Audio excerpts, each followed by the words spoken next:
예, 오늘은 스티그마, 당신에게는 흔적이 있으니까 라는 제목으로 우리 성도님들과 함께 은혜를 나눠보고자 합니다. 먼저 앞뒤 좌우에 계신 분들께 인사 나누시겠습니다. 정말 잘 오셨습니다. 정말 잘 오셨습니다. 자, 그리고 이어서 전하시겠습니다. 주 안에서 놀라운 역사가 당신을 통해 이루어질 것입니다. 주 안에서 놀라운 역사가 우리 여러분들 통해서 이루어질 것입니다. 할렐루야. 사랑하는 성도 여러분, 저 또한 주 안에서 우리 성도 여러분들께 주의 평안과 그리고 놀라운 역사가 함께 임하시기 주의 이름으로 소원합니다.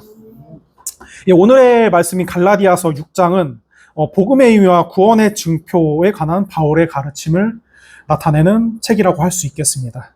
여기서 제가 성도 여러분들께 간단히 한번 여쭤보겠습니다. 복음은 무엇이고 구원은 무엇일까요? 굉장히 간단할 것 같으면서도 굉장히 쉽지 않은 문제입니다. 아마 이 부분에서 이렇게 생각하시는 분들이 많습니다. 혹시 무한한 봉사에 관한 건가요? 혹은 절대적인 믿음에 관한 거와 관련이 있나요? 혹은 그 믿음을 증거하기 위한 어떠한 행위나 행동을 말하는 건가요? 라고 말하는 분들이 많습니다. 하지만은 디모데후서 1장 9절 말씀을 보시면 이렇게 나와 있습니다. 제가 읽겠습니다. 하나님이 우리를 구원하사 거룩하신 소명으로 부르심은 우리의 행위대로 하심이 아니요 오직 자기의 뜻과 영원 전부터 그리스도 예수 안에서 우리에게 주신 은혜대로 하심이라. 이어서 디도서 3장 5절 말씀 읽겠습니다. 우리를 구원하시되 우리가 행한 바 의로운 행위로 말미암지 아니하시고 오직 그의 긍휼하심을 따라 중생의 씻음과 성령의 새롭게 하심으로 하셨나니. 아멘. 자, 여기서 이렇게 앞서 이렇게 말씀드린 그 말씀에 따르면은 이렇게 복음은 우리가 행한 바 의로운 행위로서 하는 게 아니라 복음은 그리스도의 죽음과 부활로 완성된 하나님의 행위이다. 그리고 구원은 은혜를 믿음으로 받아들일 때 주어지는 새 생명과 같은 것이다 라는 결론으로 이어지는 것입니다.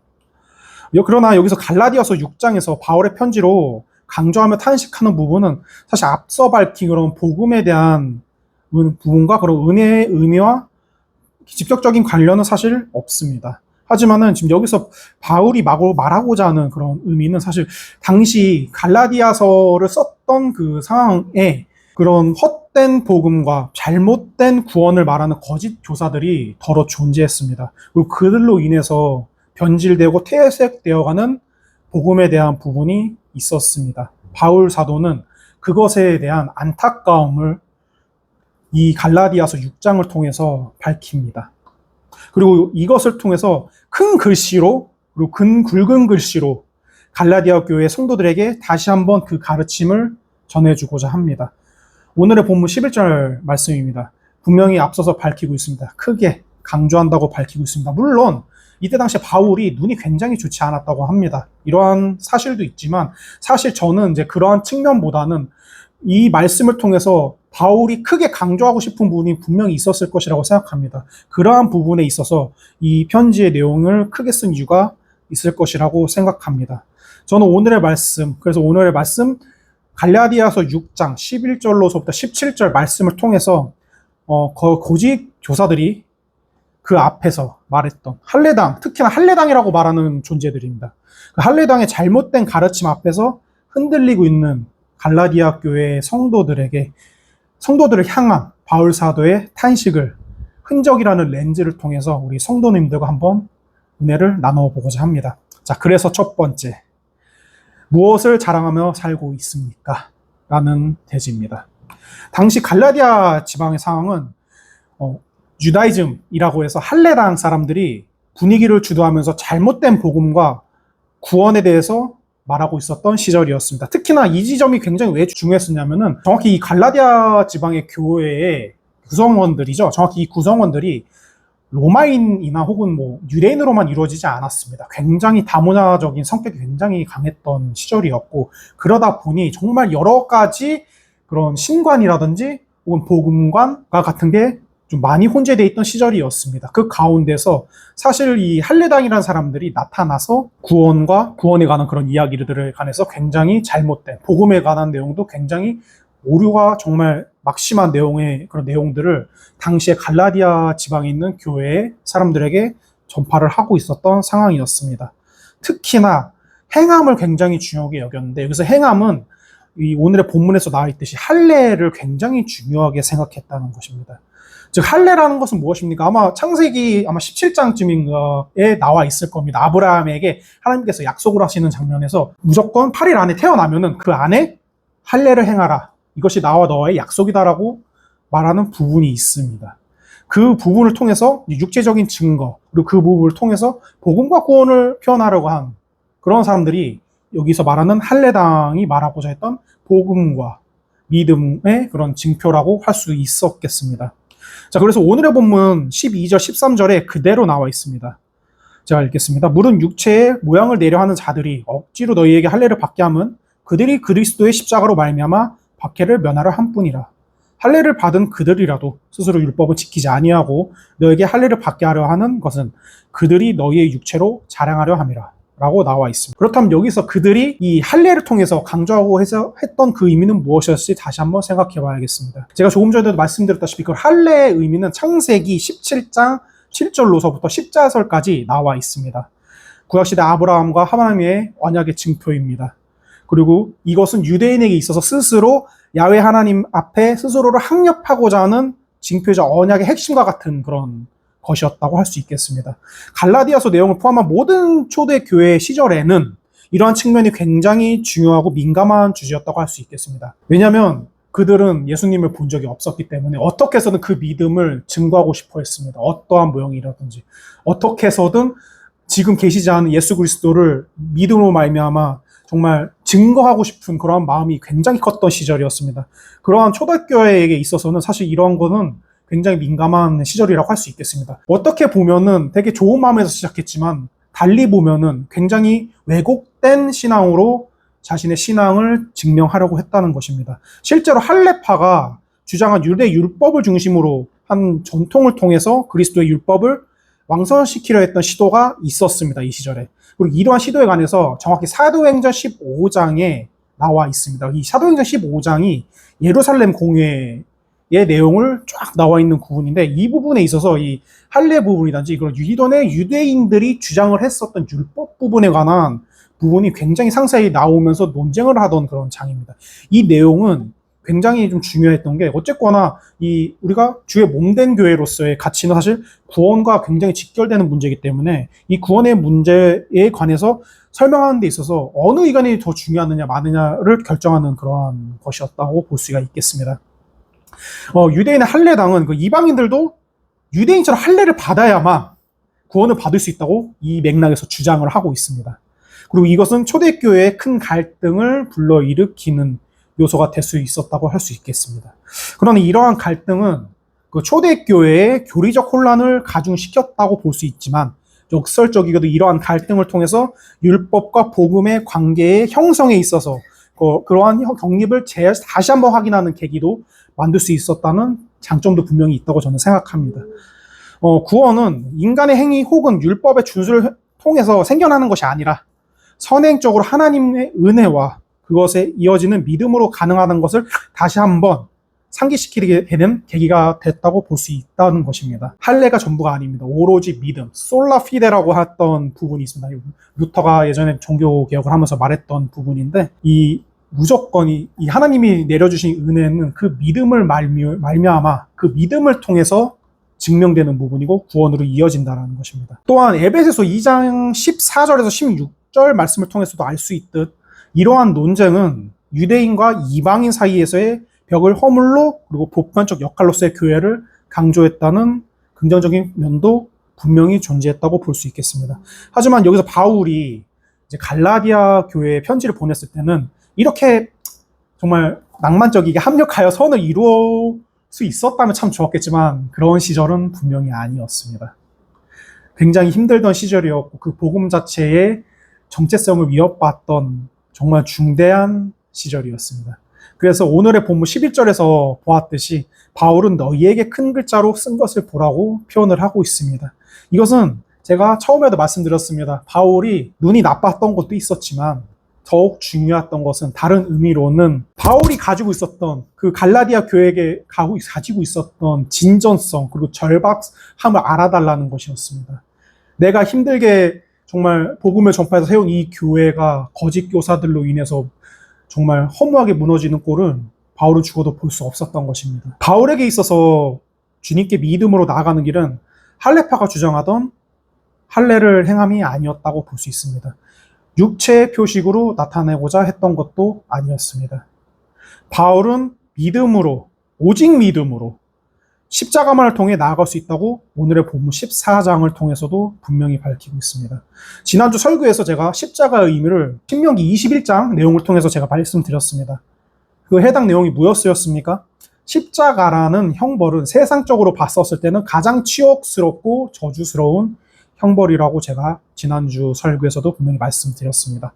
하지만 믿음으로 거듭난 바울에게 있어서 십자가는 그러한 저주스러운 것도 흉물스러운 것도 치욕스러운 것도 아니었습니다. 십자가는 새롭게 얻게 될 영광의 기준이었습니다. 그 십자가만이 바울과 그리고 바울을 통해서 새롭게 복음을 받아들였던 모든 초대교회 성도들이 그리고 그 가르침을 이어받아서 지금에도 이렇게 우리가 믿음을 가지고 있는 우리 성도님들, 저를 포함해서 모든 그리스도인들이 받을 수 있는 주님의 은혜를 오로지 받을 수 있고 그 영광을 돌려드릴 수 있는 유일한 통로이자 수단이었던 것입니다. 솔리데오 글로리아, 오직 영광은 하나님만, 주님만이 받으실 수 있는 것입니다. 그리고 그 영광은 오로지 십자가를 통해서 고백되어져야 한다는 것입니다. 자, 그래서 우리에게 자랑이란 것은 그럼 과연 무엇일지 다시 한번 생각해 봐야겠습니다. 그 누구에게 밝히더라도 결코 부끄럽지 않은 것, 나와 모두가 들었을 때도 당당하고 나와 모두를 세울 수 있는 것이 자랑입니다. 지금 우리의 기준으로 자랑해야 될 것들은 되게 많습니다. 좋은 직장을 다니고 있다는 것, 혹은 좋은 학교를 나왔다는 것, 혹은 내가 그동안 너무나 고생했었다가 노력해서 이루었던 것들, 딱 그런 것들에 대한 이야기가 다 자랑이라고 할 수 있겠습니다. 하지만 저는 오늘 설교를 통해서 그동안 이렇게 말해왔던, 세상적으로 말해왔던 그런 자랑들을 말하고 싶은 것은 아닙니다. 제가 여기 이 자리를 통해서 말하고 싶은 것은 예수께서 우리의 구주가 되셨다는 것입니다. 예수가 나의 그리스도가 되어주셨다는 것입니다. 예수의 삶이 내 삶이 되고 그가 실천하셨던 비우심, 케노시스 그 자체가 나의 삶이 되었다는 것, 그것이 그리스도인으로서 자랑할 수 있는 자랑거리가 된다는 것입니다. 사랑하는 성도 여러분, 저는 훗날 만약에 누군가 저에게 김 목사님 나중에 훗날 어떤 목사로 기억되고 싶으세요? 라고 말한다면 저는 아마 이렇게 대답할 것 같습니다. 저는 정말 제 입으로 말씀드리기 민망하지만 제가 스스로 기억되고 싶지 않습니다. 저라는 김용국 목사라는 사람이 기억되는 것을 원하지 않습니다. 저는 저와 함께 불처럼 물처럼 바람처럼 생수처럼 해주셨던 주님, 그리고 그 주님을 통해서 남겨졌던 예수 그리스도의 흔적만이 저를 통해서 남겨지길 원합니다. 제가 기억되는 것이 아닌 예수 그리스도께서 기억되시길 원한다고 저는 말씀드리고 싶습니다. 그렇듯 저 또한 주님의 은혜가 아니었다면, 주님께서 스스로 매셨던 그 십자가의 은혜가 아니었다면 이 자리에 제가 과연 감히 우리 성도님들 앞에서 이렇게 주님의 말씀을 선포할 수 있었겠느냐라고 저는 생각합니다. 저는 주님의 주신 흔적만이 저를 움직였고 저를 말하게 하고 있습니다. 우리 성도 여러분들께서도 저 이상으로 정말 오래 신앙생활 하시면서 주님의 큰 은혜를 많이 겪으셨을 거고 체험을 하셨을 거라 생각합니다. 저는 그 은혜를 통해서 분명히 남겨진 그 흔적을 통해서 내 자신의 그런 체험이 아닌 그 이상을 넘어서는 주님을 기억하시고 증거하시는 삶을 사시길 주의 이름으로 소원합니다. 갈라디아서 2장 20절에 이렇게 나와 있습니다. 내가 그리스도와 함께 십자가에 못 박혔나니 이제 그런즉 내가 사는 것이 아니요 오직 내 안에 그리스도께서 사는 것이라. 이제 내가 육체 가운데 사는 것은 나를 사랑하사 나를 위하여 자기 자신을 버리신 하나님의 아들을 믿는 믿음 안에 사는 것이라. 맞습니다. 내가 죽어야 주님이 사시는 것입니다. 나의 육체를 자랑하는 것이 아닙니다. 주님의 주님의 사랑을 자랑해야 되는 것입니다. 그래야만 주님께서 말하신, 그리고 바울 사도가 말하고자 했던 주님의 복음이 온전하게 전해지는 것입니다. 나라는 육체의 우상을 세우는 것이 아닙니다. 오로지 십자가와 예수 그리스도, 그리고 그가 선포하신 말씀을 통해서 믿음을 얻으시고 주 안에서 승리함을 통해서 구원의 길로 갈 수 있는 그러한 길을 증거하는 삶을 사셔야 된다는 것입니다. 저 또한 우리 성도님들께서 그러한 삶을 사실 수 있기를 주의 이름으로 소원합니다. 마지막으로 말씀드리고 싶습니다. 살아있는 신앙은 변화합니다. 자, 이어서 두 번째, 겉모습보다 중요한 것은입니다. 자, 오늘의 본문 15절에서 바울은 다음과 같이 선언하고 있습니다. 자, 이거는 한번 같이 읽어보겠습니다. 시작. 할례나 무할례가 아무것도 아니로되 오직 새로 지으심을 받는 것만이 중요하니라. 이렇게 밝히고 있습니다. 저는 오늘의 본문을 통해서 또 다른 한번 부제목을 정하고 싶다라는 생각이 있었습니다, 사실. 그래서 저 같은 경우는 이 말씀을 보면서 뭘 생각했냐면 형식에서 존재로라는 어려운 제목이 마침 생각이 났었는데 사실 좀 이거를 이 설교 시간이 하기엔 너무 좀 어려워질 것 같아서 제가 좀 접어놨습니다. 하지만 여기서 제가 말을 한번 풀어보겠습니다.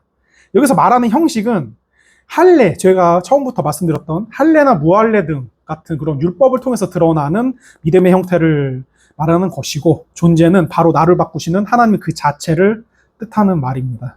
그 형식을 통해서 믿음이 유지된다면, 만약 그 형식이 만약에 사라진다면, 첫 번째 제지를 통해서 제가 밝혔듯이 나의 육신이 그러면 사라진다면 어떻게 되겠습니까? 그렇게 된다면 믿음도 동시에 사라지지 않을까라는 의문을 품을 수 있습니다. 그러나 그 존재가 되시는 하나님을 중심에 만약에 두게 된다면 그 믿음은 결코 사라지지 않고 영원할 것이라고 저는 생각합니다. 저는 항상 말합니다. 하나님을 이렇게 말합니다. 무한하십니다. 하나님은 무한하십니다. 무소부재하십니다. 그리고 그 분께 이 믿음의 차원을 믿고 맡길 때 그 믿음이 우리가 알 수 없는 그 끝조차 알 수 없는 하나님의 시간 안에서 영원히 지속될 것이라고 저는 생각하고 있습니다. 우리 성도님들 또한 중심을 바로 잡으셨으면 좋겠습니다.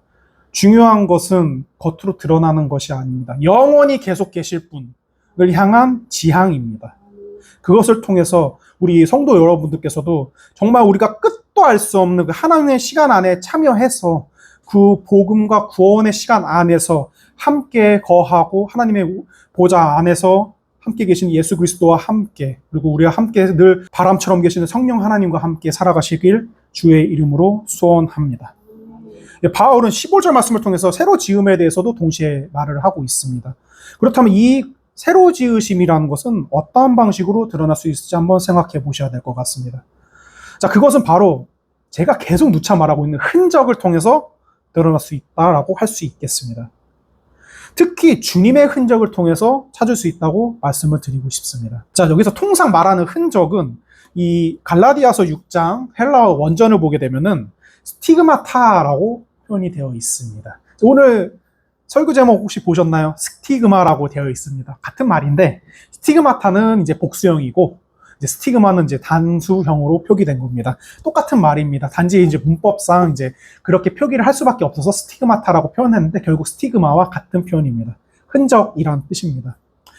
이제 이것을 이제 수많은 설교자들이나 이제 신학자들이 이제 그렇게 스티그마에 대해서 이제 말을 하고 있는데 여기서 말하고 있는 스티그마는 소위 말하는 그런 고대 시절에 혹은 이제 노예 혹은 군인들에게 찍히던 일종의 표식 같은 것이었습니다. 성도님들 혹시 그 대하 사극 같은 거 많이 보시는지 모르겠습니다. 거기에 보면은 고문을 할 때 많이 쓰잖아요. 약간 지진다고 그러죠. 약간 끝까지 자백을 받으려고 하는 그런 불의 지짐. 그 흔적이 사실 여기서 말하는 스티그마와 같은 맥락인 겁니다. 물론 이제 여기서 말하는 스티그마는 그런 고문의 용도로서의 흔적이 아니고 군대나 혹은 어느 가문에 소속된 노예 등을 이제 표시하기 위해서 만든 그런 의미의 표식이었다고 볼 수 있겠습니다. 근데 여기서 그러면 직접 이 형태를 새기는데 여기서 말하고자 하는 스티그마를 통해서 그럼 여기서 제가 뭘 말하고 싶었냐면은 바울이 이 갈라디아 교회를 포함한 다른 교회들을 이렇게 순회했던 선교 여정이 분명히 있었습니다. 그 선교 여정에서 이러한 흔적들을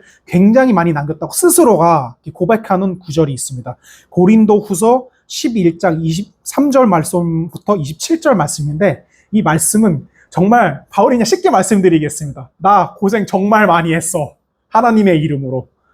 너희들 좀 이것 좀 알아줬으면 해. 내가 너네들을 위해서 이만큼 했는데 너네들 왜 이렇게 나와? 라는 바울의 외침이었습니다. 한번 이거는 같이 읽어보겠습니다. 자, 시작. 그들이 그리스도의 일꾼이냐 정신없는 말을 하거니와 나는 더욱 그러하도다. 내가 수고를 넘치도록 하고 옥에 갇히기도 더 많이 하고 매도 수없이 맞고 여러 번 죽을 뻔하였으니 유대인들에게 40에서 하나 감한매를 5번 맞았으며 3번 태장으로 맞고 1번 돌로 맞고 3번 파선하고 일주야를 깊은 바다에서 지냈으며 여러 번 여행하면서 강의 위험과 강도의 위험과 동족의 위험과 이방인의 위험과 신의 위험과 광야의 위험과 바다의 위험과 거짓 형제 중에 위험을 당하고 또 수고하며 애쓰고 여러 번 자지 못하고 줄이며 목마르고 여러 번 굶고 춥고 헐벗었노라. 자, 직접 읽어보셨다시피 굉장히 고생을 많이 했습니다. 네. 심지어 같은 민족에게 배신도 당했습니다. 정말 이 바울은 정말 성교의 여정 가운데 자신이 얻었던 상처 그리고 그 상처의 흔적을 스스로 이렇게 고생을 했는데도 이 자체를 예수의 흔적이라고 고백을 하고 있습니다. 본래 바울이 어떤 사람이었습니까? 굉장히 많이 들으셨을 겁니다. 정말 그 유대인 중에서 정말 좋은 가문에서 태어났고 태어날 뿐이었겠습니까? 로마 시민권자였습니다. 이미. 그리고 최고 학파인 가말리엘 학파에서 공부하고 히브리인 중에 히브리인이라고 스스로 고백하고 베냐민 지파요, 바리새인이요, 뭐 기타 등등 정말 잘나기 그지없던 사람이었습니다. 만약에 바울 사도가 그대로 살았다면 사실 스스로가 이렇게 가지고 있었던 거를 그냥 굉장히 누렸다면 풍요롭게 살고 그냥 상처받지 않는 삶을 살 수 있었을 것입니다. 하지만 바울은 스스로가 상처받는 삶을 선택했습니다. 그것은 다 아실 겁니다. 다메섹에서의 예수 그리스도의 만남을 통해서 스스로가 회심합니다. 그리고 스스로의 모든 것을 내던지고 스스로의 자랑거리를 모두 내려놓습니다. 그리스도 예수가 그러하셨듯이 케노시스의 자세로 모든 것을 비우고 나아갔듯이 하나님의 영광을 위해서 자신의 상처받을 것을 분명히 알고 있었음에도 불구하고 스스로가 하나님의 복음을 전파하기 위한 그런 선교를 위한 여정을 위해서 모든 것을 다 내려놓습니다. 겉으로 드러나는 모든 것을 다 내려놓습니다. 그리고 예수 그리스도의 제자된 삶을 살아갑니다. 모두가 다 무시합니다. 너는 가짜 제자야, 가짜 사도야 라고 무시합니다.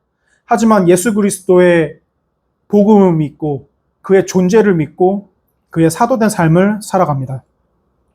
그가 자랑할 것은 히브리인 중에 히브리였다는 것도 가말리엘 학파였다라는 것도 로마 시민권자였다는 것도 아니었습니다. 오로지 예수 그리스도와 그로 인해서 부어지는 은혜와 복음 그리고 십자가 뿐이었습니다. 그리고 그 과정에서 바울은 스스로가 어쩌면 굉장히 치욕스러울 수도 있었을 것을 경험합니다. 돈이 없었습니다. 부족했습니다. 그래서 스스로 텐트 제작자가 됩니다. 텐트 메이커라고 표현을 하는데 그것을 통해서 스스로 선교 비용을 충당합니다. 선교 과정에서 온갖 모욕과 창피를 당합니다. 스스로가 로마 시민권자로서 유대인 중에 유대인으로서 얼마나 큰 수치심을 느꼈을지 한번 상상해 보셨습니까? 그러나 그런 그에게 있어서 자신이 그동안 가지고 있었던 겉모습 결코 중요하게 생각하지 않았습니다. 그는 고린도전서 2장 2절에서 이렇게 고백하고 있습니다. 제가 읽겠습니다. 내가 너희 중에 예수 그리스도와 그가 십자가에 못 박히신 것 외에는 아무것도 아니하기로 작정하였습니다. 할렐루야. 내가 그동안에 가지고 있었던 것, 겉모습보다 더 중요했던 것은 예수 그리스도였던 것입니다. 내가 그동안에 가지고 있었던 세상 가운데 내세우고자 했던 나의 잘남보다 더욱 중요했던 것은 예수 그리스도의 복음이었다는 것입니다. 그리스도께서 준 소망이었다는 것입니다. 주님, 나와 함께 하여 주시옵소서. 나의 삶을 통하여 당신을 증거하게 하여 주시옵소서. 내가 죽을 때 주님만이 영광 받으시옵소서. 이러한 고백이 분명히 바울의 삶 가운데 있었을 것입니다.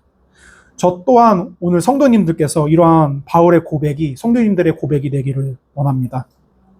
그리고 그가 가지고 있었던 그 흔적이 성도 여러분들의 삶 속에서도 지금 살아가고 있는 이 육체 가운데서도 마음 가운데서도 새겨져 있기를 주의 이름으로 소원합니다. 여기서 흔적은 그냥 믿는다고 해서 생기는 것은 아닙니다. 결코 아닙니다. 주와 함께 동행하면서 있는 상처 그리고 아픔 그리고 고난을 통해서 그리고 그것을 넘을 때 생겨나는 것입니다. 공짜로 생기지 않습니다. 구원 또한 같은 것입니다. 그저 믿는다고 구원을 얻는 것이 아닙니다. 수많은 고난과 고통으로 상처를 입고 치유하고 또 입고 치유하고 그것을 통해서 얻어지는 것입니다. 그리고 그 상처는 바울이 고백하였듯 하나의 낙인으로 남게 됩니다. 하나님의 낙인, 주님의 낙인, 낙인은 한 번 찍히면 결국 지워지지 않습니다. 영원히 죽을 때까지 남습니다. 이 낙인이 찍혔다는 의미는 더 이상 세상이 중요하게 여겨지는 모습으로 살아가지 않겠다는 것도 의미하고 있습니다. 세상 앞에서 주의 이름으로 강하고 담대하게 나가겠다는 것을 의미하고 있습니다. 주의 낙인이 있다는 것은 내 평생 지울 수 없는 주님의 사랑이 내 마음과 내 몸에 새겨져 있음을 고백하는 것이라는 겁니다. 그 흔적은 저 또한 가지고 있고 여러분들께서도 분명히 가지고 있습니다. 그 삶을 바쳐서 주님을 사랑하고 의지하며 이웃을 사랑하고 교회를 사랑하며 오직 주님만을 자랑하는 삶을 사시길 주의 이름으로 소원합니다. 자, 그래서 마지막 세 번째. 진정한 흔적의 열매란. 자, 오늘의 본문 16절, 17절을 통해 바울은 이렇게 말하고 있습니다. 제가 읽겠습니다. 자, 무릇 이 규례를 행하는 자에게와 하나님의 이스라엘에게 평강과 긍휼이 있을지어다. 이후로는 누구든지 나를 괴롭게 하지 말라. 내가 내 몸에 예수의 흔적을 지니고 있노라. 아멘. 자, 여기서 규례를 행한다는 것. 여기서 규례는 헬라어로 카논이라고 표현하고 있습니다. 정확히 기준이라는 뜻을 갖고 있는데, 사실 이제 우리가 항상 이렇게 고백할 때 맞습니다. 성경을 저의 정경으로 받아들입니다. 할 때도 사실 여기서 카논이란 말이 쓰입니다. 자, 여기서 성경을 정경으로 받아들인다는 의미 있는 성경의 이야기를 나의 삶의 기준이나 척도로 받아들이겠다는 뜻이 되겠습니다. 오늘 이제 방금 말씀드렸던 16절, 오늘 본문 16절 말씀도 마찬가지입니다. 여기서 앞서 바울은 육신으로 나를 자랑하지 않고 십자가로 말미암아 그리스도를 자랑하는 자가 되어야겠다고 밝히고 있습니다. 즉 그리스도의 복음은 삶의 기준이자 척도가 되는 것이라고 밝히고 있습니다. 또한 그리스도의 복음은 기준을 삼는다는 것은 십자가를 삶의 기준으로 삼겠다는 말도 됩니다. 그리고 더 나아가서 십자가를 지향하는 삶을 살아갈 때 생겨나는 흔적으로서 평강과 긍휼이 이어진다라는 또 되는 것입니다. 자, 오늘의 본문은 아닌데 제가 오늘 이 말씀을 준비하면서 한번 같이 읽어보려고 제가 준비했습니다. 갈라디아서 5장 22절로부터 23절 말씀인데 이 말씀 굉장히 유명한 성령의 열매에 관한 말씀이 적혀 있습니다. 한번 같이 읽어보겠습니다. 자, 시작! 오직 성령의 열매는 사랑과 희락과 화평과 오래 참음과 자비와 양성과 충성과 온유와 절제니 이 같은 것을 금지할 법이 없느니라. 아멘. 십자가로 간다는 것은 그것으로 말미암아 평강과 긍휼로 간다는 것은 성령의 열매로 이어진다는 뜻도 됩니다. 여기서 성령의 열매로 이어진다는 것은 무엇일까요? 바로 변화입니다. 또한 놀라운 기적의 역사를 의미하기도 합니다. 창조주 하나님, 그리고 예수 그리스도, 그리고 성령 하나님으로 이어지는 주님의 놀라운 사랑의 역사에 영원토록 참여하는 것 그 자체를 말하는 것입니다. 사랑하는 성도 여러분, 사람은 생각하기 마련입니다. 생각한 대로 이루어집니다. 우리가 예수 그리스도의 복음으로 인해서 상처받은 일이 혹여나 있으셨나요? 그 상처는 결코 예수와 멀어지는 것이 아닙니다. 오히려 주님이 주관하시는 놀라운 사역에 동참하는 시작점입니다. 또한 그 흔적은 나 스스로가 예수에게 속한 사람임을 뜻하는 아주 중요한, 가장 중요한 증거라고 볼 수 있습니다. 예수 그리스도의 동행을 통해서 평강과 긍휼이 성도 여러분의 삶 속에 함께 하시기를 주의 이름으로 소원합니다. 또한 바랍니다. 바울이 17절에서 말했던 흔적, 결코 좋은 의미의 흔적은 아니었습니다. 굉장히 앞서 제가 계속 밝혔듯이 굉장히 상처와 고통뿐인 상처였습니다. 이 과정에서 찢기고 또 찢기고 짓이기고 또 짓이겨지면서 얻게 된 흔적입니다. 분명히 아팠을 것입니다. 힘들었을 것입니다. 고통스러웠을 것입니다. 하지만 바울은 그 흔적으로, 그 아팠던 그 흔적을 통해서 주님을 결코 원망하지 않았습니다. 오히려 주님의 사랑을 더욱 강조하는 또 다른 의미로서 승화시켰습니다. 상처도, 아픔도, 고통도, 그리고 슬픔도 주님의 사랑 앞에서는 모두가 귀한 헌신의 도구라는 것입니다. 사랑하는 성도 여러분, 바울이 말하고자 했던 그 흔적, 그리고 그 흔적의 열매를 스스로 한번 묵상해 보시기를 원합니다. 그리고 그 안에서 한번 찾아보셨으면 좋겠습니다. 하나님의 사랑을, 그리고 하나님의 긍휼을, 그리고 하나님이 주시는 평안을, 그리고 그 안에서 하나님께서 또 부어주시는 그 은혜를 말입니다. 예, 기도 드리시겠습니다.